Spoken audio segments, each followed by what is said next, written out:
In this video, we will explore two of my favorite cities in the world, London and Tokyo.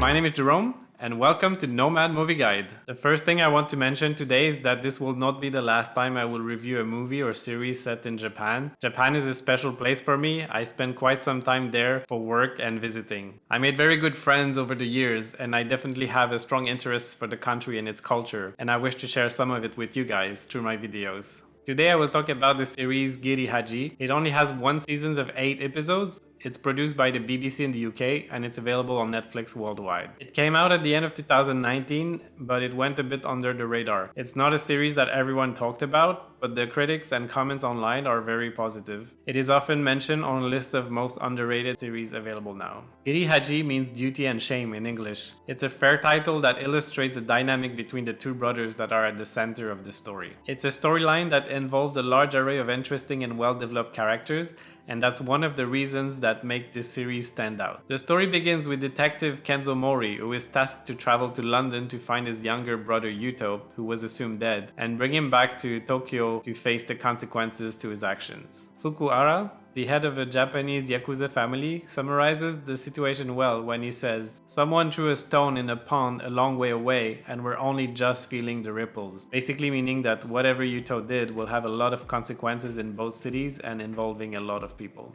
Before Kenzo leaves Tokyo, we're introduced to his family. He's living together with his parents, wife, and daughter in one small apartment. His father is sick, and his mother keeps picking on his wife. The relationship between Kenzo and his wife seems tense as well, and their daughter is a stubborn teenager. In Tokyo, we also meet Kenzo's partner and the police chief, plus some important members of the Yakuza clans. Kenzo is sent to London through a university exchange program with the London police, where we meet Sarah. Sarah is a detective who also teaches in the program. She's left on the sidelines of the police department because she reported her cheating ex-boyfriend/colleague for wrongdoings that caused him jail time. He was a star in the team and he remains supported by his colleagues and boss. Sarah is paying the price for reporting him. She doesn't know about Kenzo's mission. She thinks he's in London for the course. She has a quirky sense of humor, and as she says it herself, she makes bad jokes when she's stressed. Kenzo seeks help from Rodney, a half-Japanese, half-British drug addict and male prostitute. He needs his contacts to access a members-only Japanese club where he's hoping to find info about his brother. At this club, we are introduced to members of the London mob, and the picture is almost complete. Taki, Kenzo's daughter, travels to London to join her father in a rebellious move without telling her mother. The first few episodes lay ground for all the branches of the storyline and character interactions. Throughout the series, the character backstories are well defined and each of them has a purpose. Even a guy that seems to be there only for comic relief has a backstory and purpose. Remember this when you see scenes involving Roy, the British police officer sent to Tokyo in the exchange. Kenzo is under a lot of pressure to find his brother. Sooner than later, his whole family will be involved, and he's aware that they may have a price to pay if he doesn't deliver. In London, Kenzo, Taki, Sarah, and Rodney quickly become a band of misfits, relying on each other. It's like they recreate a family, since none of them seem to fit well within their own. All the characters have demons or a dark past to deal with, and they're on some sort of quest for redemption.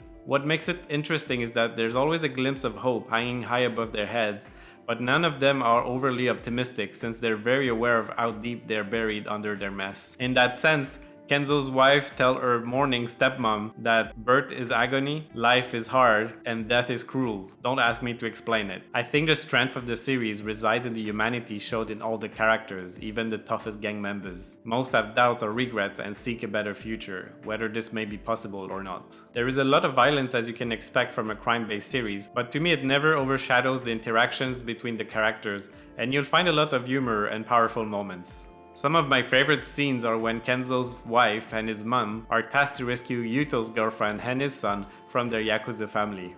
The three women go on a road trip to escape the men chasing after them, and we witness their strength, power, and humor through all the obstacles thrown at them. The series plays a lot with the film noir genre characteristic, and it is visually rich. There is a lot of attention going towards the framing of the shots in a scene. You'll notice that often the characters and actions are placed on the sides of the frame instead of the center. This makes the scenes more dynamic and always offers stunning compositions. A sharp and vivid black and white is used for some flashbacks, and there's also a great amount of work that went into the lighting of the night scenes. The colors are so engaging that it makes you want to walk the street or sit in one of the cafes with the characters. Camera movements also serve the scenes well, and the rain is used in more dramatic scenes as a playful homage to the genre. The editing is quite important in this series, having to go back and forth between two countries, as well as going back in time to show the characters' backstories. This is done flawlessly and it is never confusing to watch. To illustrate that, there is a beautiful sequence where we can see the memorial ceremony for Kenzo and Yuto's father in Tokyo, attended by their mum and Kenzo's wife, while the band of misfits in London go on a road trip to the beach to honor him the best way they can. My favorite scene though is one that is very choreographed and brings all the characters together in one place. I won't say more about it because I want you to have the same feeling of surprise when you see it. It does a great job at displaying all the tensions and emotions involved between the characters. The series only has one season and it will not be renewed for another one. This doesn't ruin our pleasure because the storyline concludes well, and I would even add that another season is not needed, and this makes those 8 episodes even more special. In one of the last scenes, Sarah asks what's next, and that question has the whole weight of this series on it, knowing that nothing has been easy for them so far. Giri Haji is a well-written, visually stunning series with a lot of action and violence, but what stand out are its engaging characters, and my conclusion will be Kenzo's words: "We're not bad people, we just did bad things." I hope you enjoyed this video and it convinced you to watch this series. I will put the link to the trailer in the description below, and I will add the link to 3 short interviews with the actors in Tokyo, each showing their favorite spot in the city. So let me know in the comments what is your favorite spot in your hometown. Don't forget to like the video, subscribe to the channel, and hit the bell for notifications. Thank you for watching and see you soon.